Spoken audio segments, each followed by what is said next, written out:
Hello there, I'm Dave Myers, and you're listening to Verse by Verse. No normal person likes chaos and confusion. Now, these words, chaos and confusion, describe a state of utter disorder characterized by a jumble of events and a lack of clarity. But did you know that the Bible actually mentions that this kind of chaos and confusion had actually existed in one of the congregations of the New Testament church? Let's read today's scripture found in 1 Corinthians 14, verse 33. It reads like this: "For God is not the author of confusion, but of peace, as in all the churches of the saints." The Greek word translated confusion is defined as instability, a state of disorder, disturbance, confusion. Paul makes the basic statement here that God is a God of order, stability, and peace, not chaos. And that makes sense. When we look at God's creation, we see stunning order, complexity, and amazing stability, not chaos and confusion. Since God is not the author of confusion, then it must proceed from the enemy, Satan himself. But why would Paul have to make this statement to a church congregation? Apparently because that congregation was in a bit of chaos. There was disorder unbecoming of the people of God. What caused this disorder?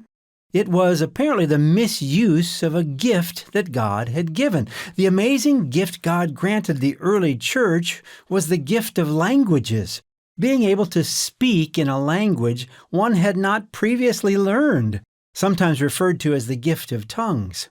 This gift was necessary to allow the gospel message to be understood across language barriers and allow the swift spread of the truth that Jesus taught. But unfortunately, this gift was being misused. Instead of bringing unity to the congregation, there was chaos and confusion brought about by what appears to be plain vanity. Apparently, many members of the congregation wanted to show their spiritual insight, their inspiration, their songs.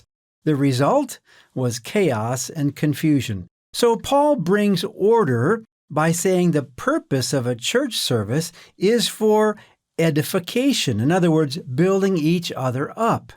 Spiritual education is the primary focus of our church services. So Paul limits the service to 2 or at most 3 speakers, not singers, dancers, or babblers, but 2 or 3 speakers.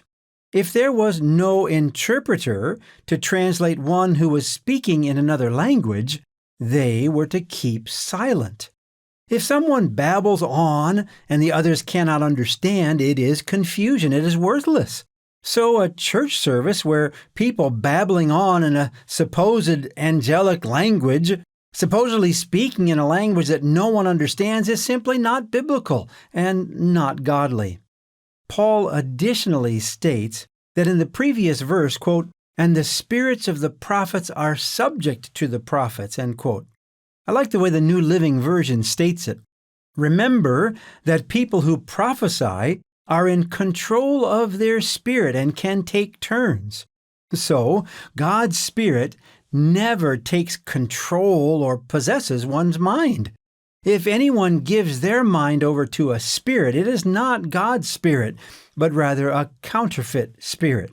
So rather than chaotic and confused, the worship services of God's people are well-ordered, educational, and peaceful.